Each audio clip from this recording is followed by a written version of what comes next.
욥기 1장 1절에서 12절 말씀입니다. 욥기 1장 1절에서 12절 말씀입니다. 구약성경 760페이지입니다. 우리 한 절씩 교독할게요. 우스 땅에 욥이라 불리는 사람이 있었는데 그 사람은 온전하고 정직하여 하나님을 경외하며 악에서 떠난 자더라.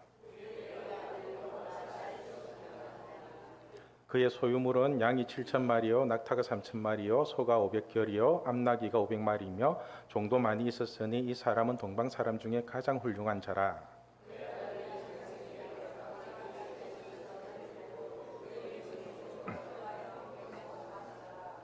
그들이 차례대로 잔치를 끝내면 욥이 그들을 불러다가 성결하게 하되 아침에 일어나서 그들의 명수대로 번제를 드렸으니 이는 욥이 말하기를 혹시 내 아들들이 죄를 범하여 마음으로 하나님을 욕되게 하였을까 함이라. 욥의 행위가 항상 이러하더라.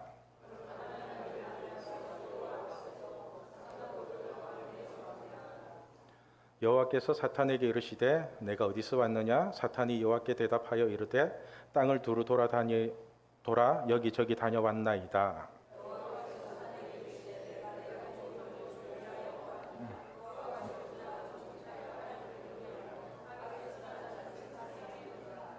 사탄이 여호와께 대답하여 이르되 욥이 어찌 까닭 없이 하나님을 경외하리이까?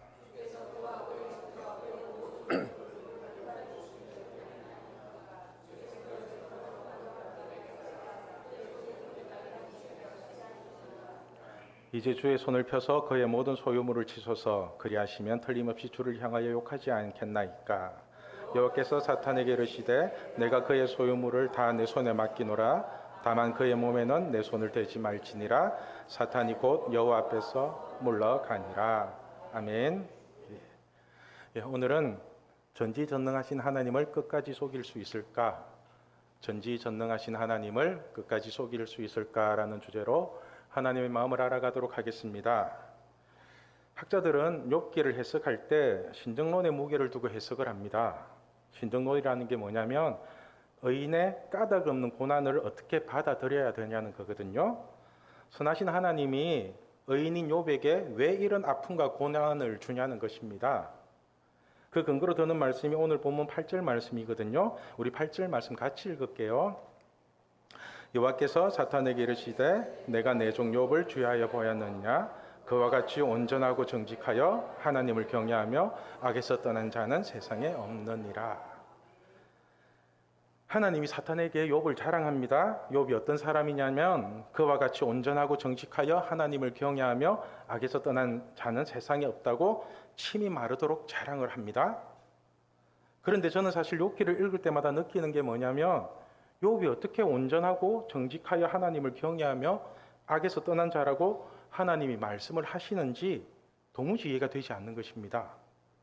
여러분들도 욥기를 읽어보시면 아시겠지만은 욥기는 완전 모순 덩어리거든요. 예를 들면 욥이 모든 재난을 다 받고 난 뒤에 욥의 아내가 하나님을 욕하라고 죽으라고 할 때 욥이 하는 대답을 보면은 진정한 의인처럼 느껴집니다. 욥기 2장 10절 말씀 우리 같이 읽을게요. 그가 이르되 그대의 말이 한 어리석은 여자의 말 같도다. 우리가 하나님께 복을 받았은즉 화도 받지 아니하겠냐 하고 이 모든 일에 욥이 입술로 범죄하지 아니하니라. 자 보세요. 욥이 하는 말이 너무 멋지지 않나요? 재산 다 잃고 자식 다 잃고 몸에 병까지 생긴 욥이 우리가 하나님께 복을 받았은즉 화도 받지 않겠냐고 하면서 이 모든 일에 욥이 입술로 범죄하지 않았답니다. 그렇죠? 그런데 놀라운 사실은 욥기 3장으로 넘어가는 순간부터 입에서 저주가 튀어나오기 시작하는데 그 저주가 장난이 아닙니다. 욥기 3장 1절을 보면은 그 후에 욥이 입을 열어 자기의 생일을 저주하니라 이렇게 시작하거든요. 그러니까 조금 전까지만 해도 입술로 범죄하지 않더라는 욥이 이제는 입을 열자마자 자기 생일을 저주를 합니다. 여러분, 사람이 생일을 저주한다는 것은 자신이 태어난 것을 원망한다는 거잖아요. 그죠? 그래서 자신을 낳은 부모에게 엄마는 나 같은 거 왜 낳았어? 나 같은 거 낳지 말지. 낳은 나 왜 낳았어? 이런 식으로 하나님을 원망한다는 거잖아요. 여러분이 느끼기에는 이런 욥이 의인이라고 느껴지십니까? 자녀들이 아빠 나 죽고 싶어 제발 나 좀 죽여줘 이런다면은 이런 자녀가 악에서 떠난 의인처럼 느껴지시나요? 그러니까 욥기는 학자들이 해석하는 신정론으로 해석을 하면 절대로 풀리지 않는 게 욥기거든요. 그런데 욥기를 신정론이 아닌 시각을 조금 바꿔서 풀면 어떻게 될까요? 저는 욥기를 어떤 시각으로 바라보냐면 전지전능하신 하나님이 하나님을 끝까지 속이려고 하는 욥을 회개시키기 위해서 작정을 하고 욥을 변화시키는 내용이라고 풀거든요. 그렇게 풀면은 의외로 쉽게 풀리는 게 욥기입니다. 왜냐하면은 전지전능하신 하나님은 욥이 회개하고 변화될 걸 이미 알고 계시잖아요. 욥이 변화될 걸 이미 알고 계시겠죠, 하나님은. 그래서 전지전능하신 하나님만이 할 수 있는 표현으로 욥이 회개하기 이전부터 사탄에게 욥을 의인이라고 자랑을 하는 것입니다. 그러므로 욥기 1장에서 표현하는 의인은 욥기 42장에서 진정으로 회개한 욥을 미리 앞당겨서 표현을 한 거거든요.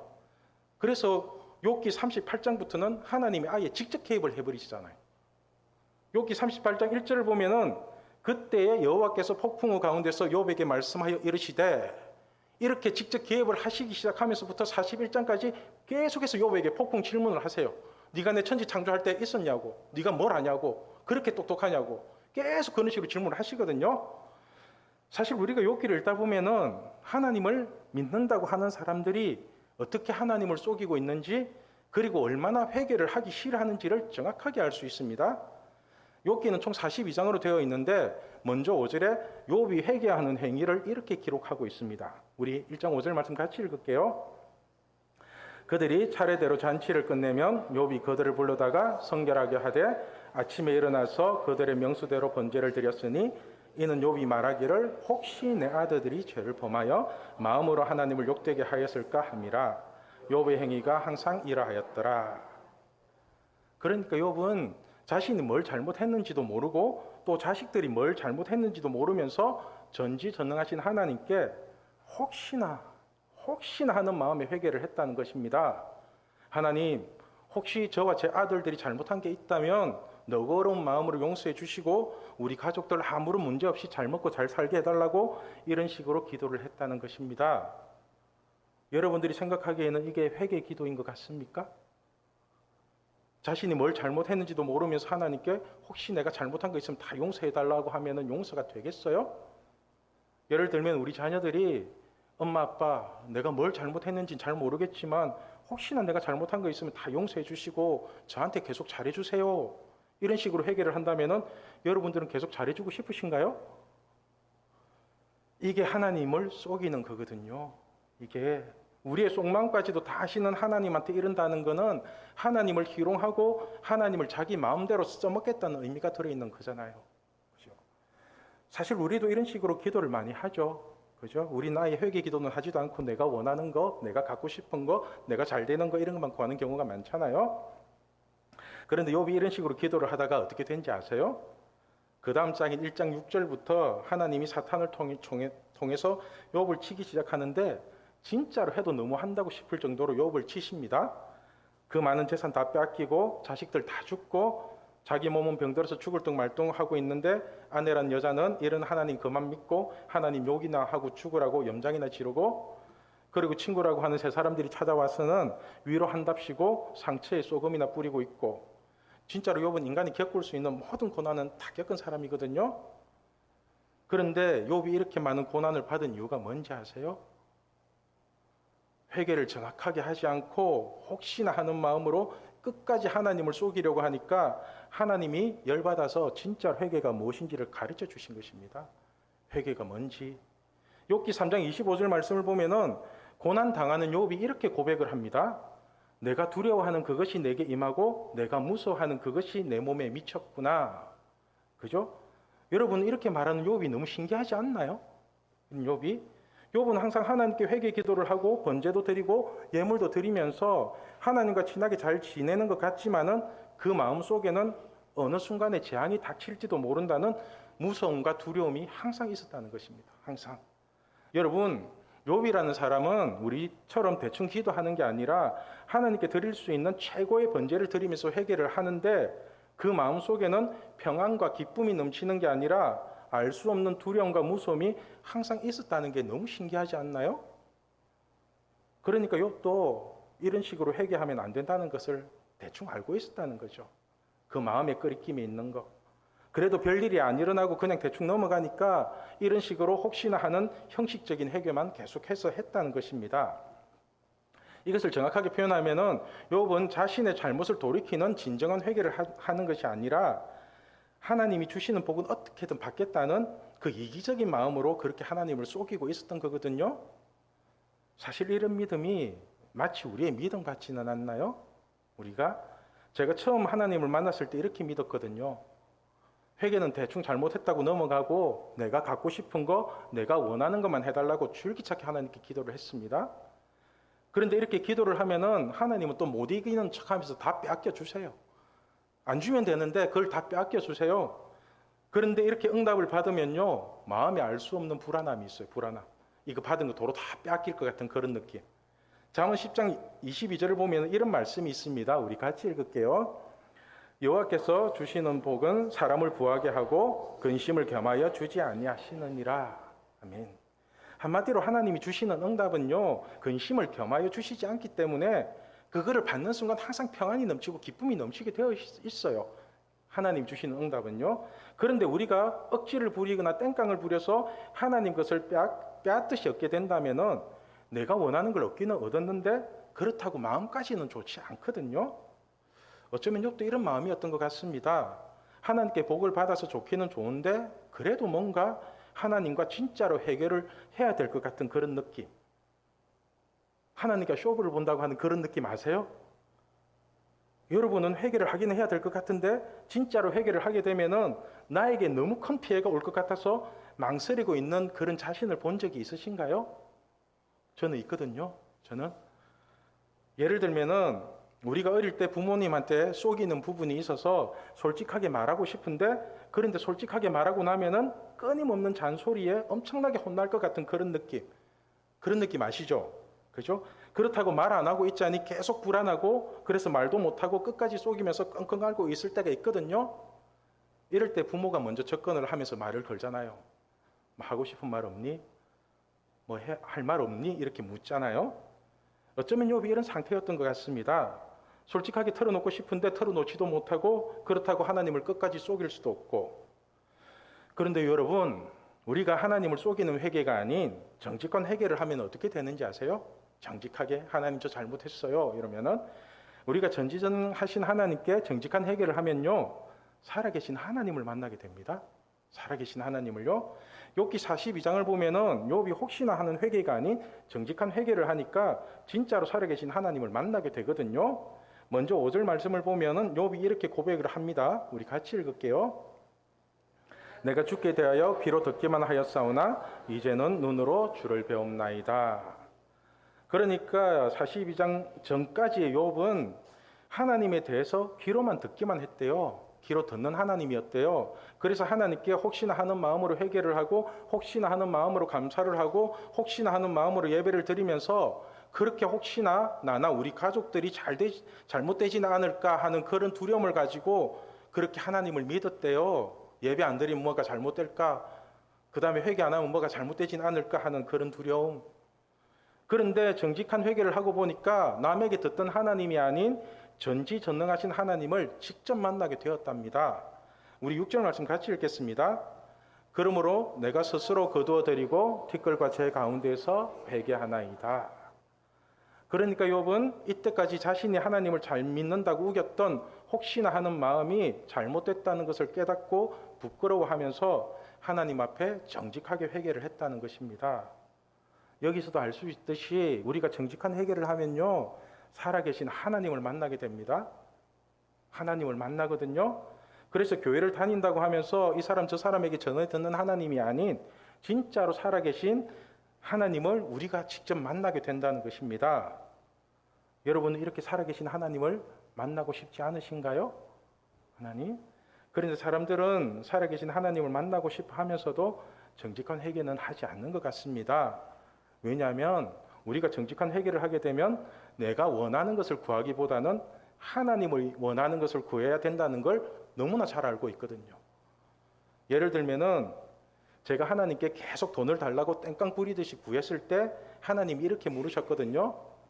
왜? 돈 안 주면 아빠 안 믿을 거니? 이렇게 물으셔요. 아빠 돈 줘요, 돈 줘요. 이러니까 왜 돈 안 주면 아빠 안 믿을 거야? 이렇게 물으시더라고요. 그때 제가 한 대답이 돈 안 줘도 아빠 잘 믿을 거라고 그렇게 대답했죠. 그렇게 대답했는데, 그런데 사실 말은 그렇게 했을지라도 제 마음과 생각도 말처럼 하나님이 돈 안 줘도 그래도 하나님 잘 믿어야지 이러고 있었을까요? 아니거든요. 아니거든요. 비록 말은 그렇게 했을지라도 마음은 설마 아빠가 진짜로 돈 안 줄까? 그래도 하나님인데 어느 정도는 주시겠지. 이런 통박들이 계속 들어있다고요. 그게. 여러분들도 지금 기도하는 것들을 하나님이 안 들어주시면은 아빠 안 믿을 거예요? 하나님 안 믿으실 거예요? 믿으실 거죠? 그죠? 자녀들이 좋은 대학에 못 가고 자녀들이 좋은 직장에 취직 못 하고 그러면 하나님 안 믿을 거예요? 그래도 믿으실 거죠? 그죠?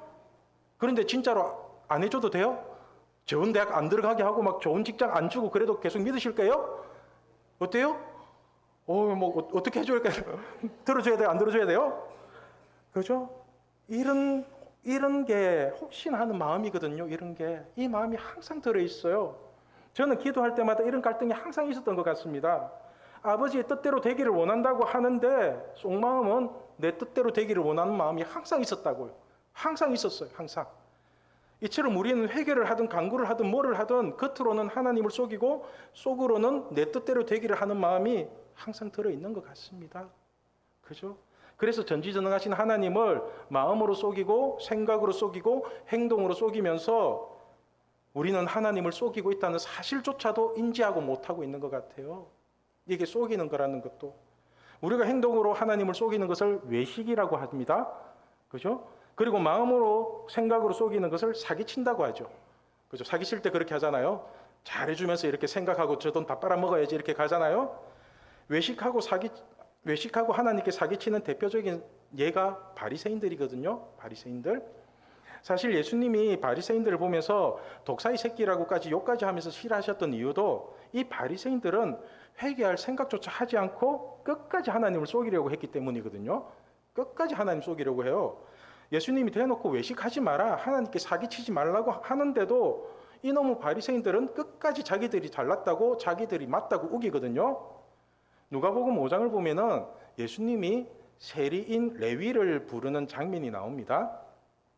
이때 이 시대의 세리는 세금을 걷어다가 로마 제국에 갖다 바치는 사람이었는데 거의 인간 취급을 못 받는 사람이었습니다. 이런 사람을 예수님이 제자로 부르니까 바리새인들과 서기관들이 또 시비를 겁니다.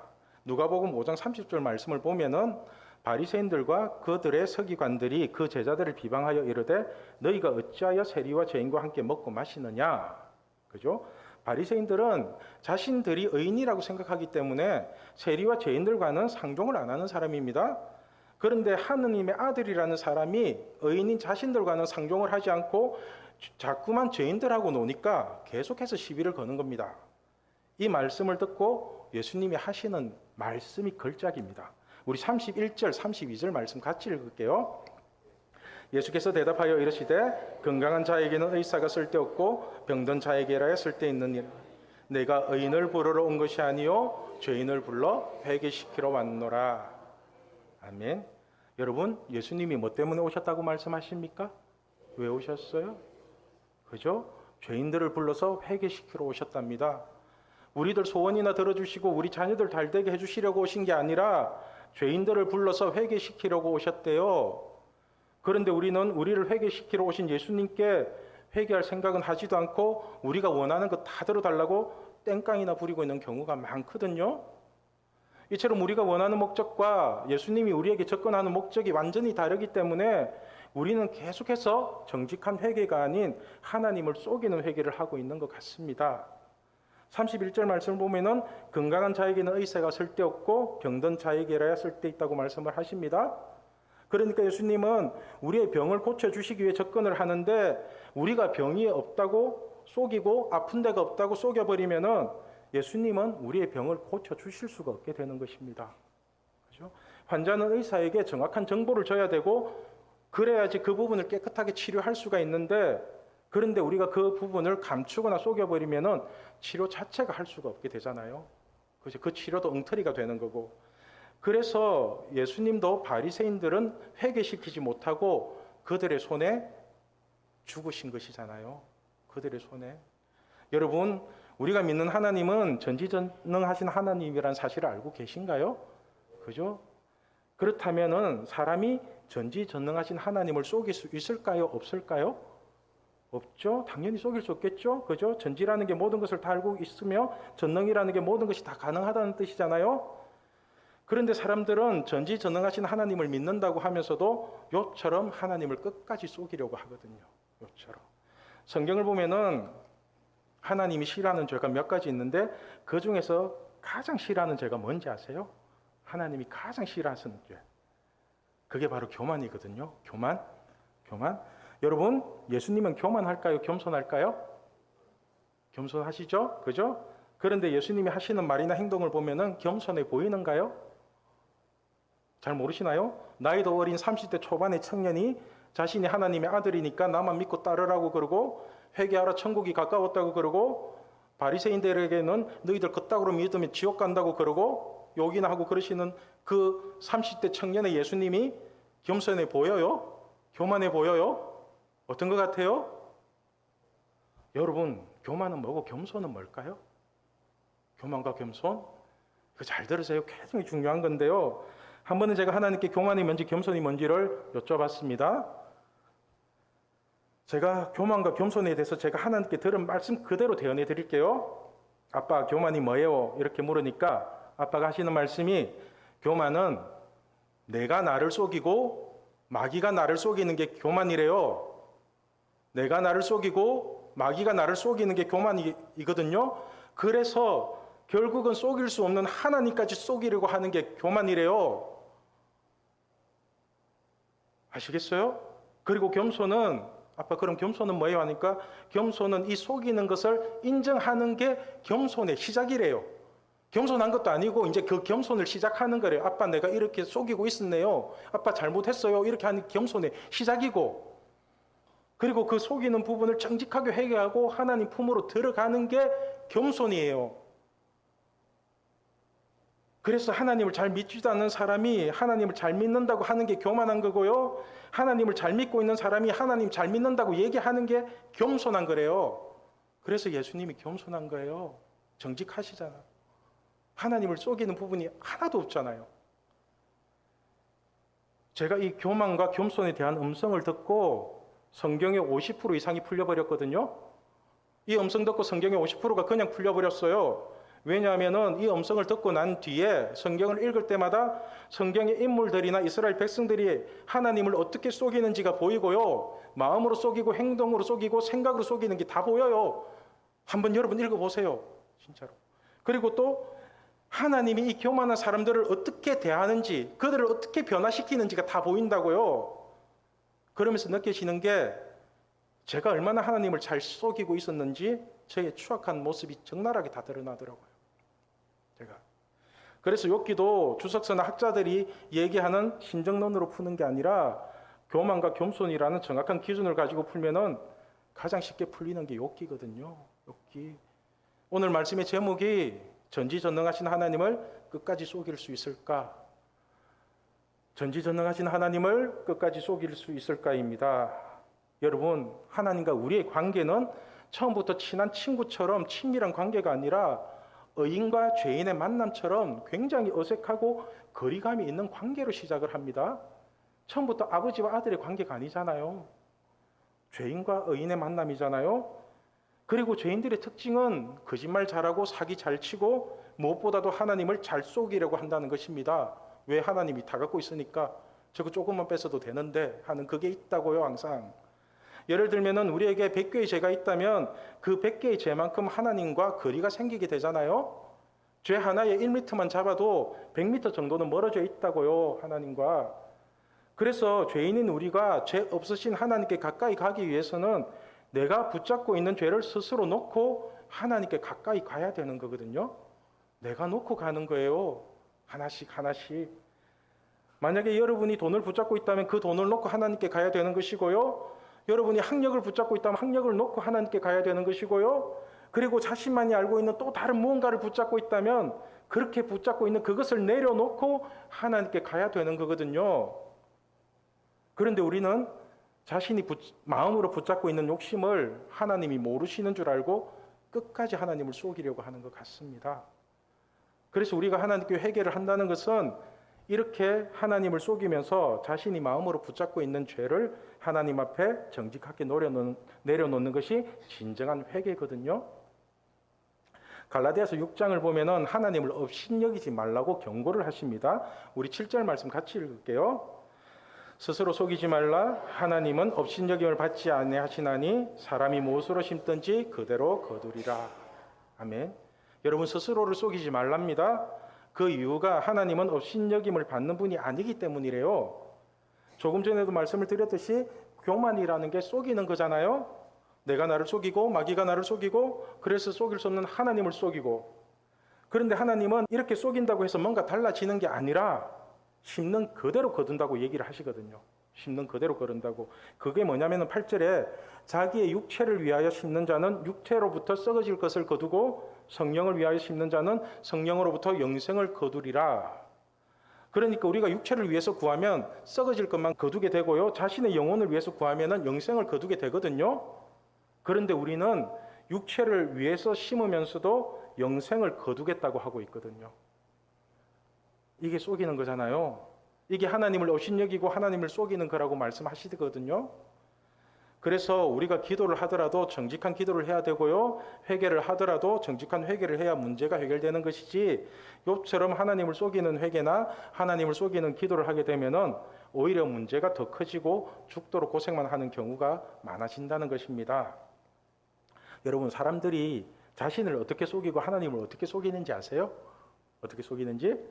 우리 중고등부 학생들을 예로 들면은 이러면 안 되는 줄 뻔히 알면서도 그걸 뻔히 알아요. 그런데 자기 하고 싶은 대로 다 저질러 놓고서는 왜 그랬냐고 물어보면은 모르고 그랬다느니, 이렇게 될 줄 몰랐다느니, 이런 말 같지도 않은 소리를 하는 경우가 대부분이거든요.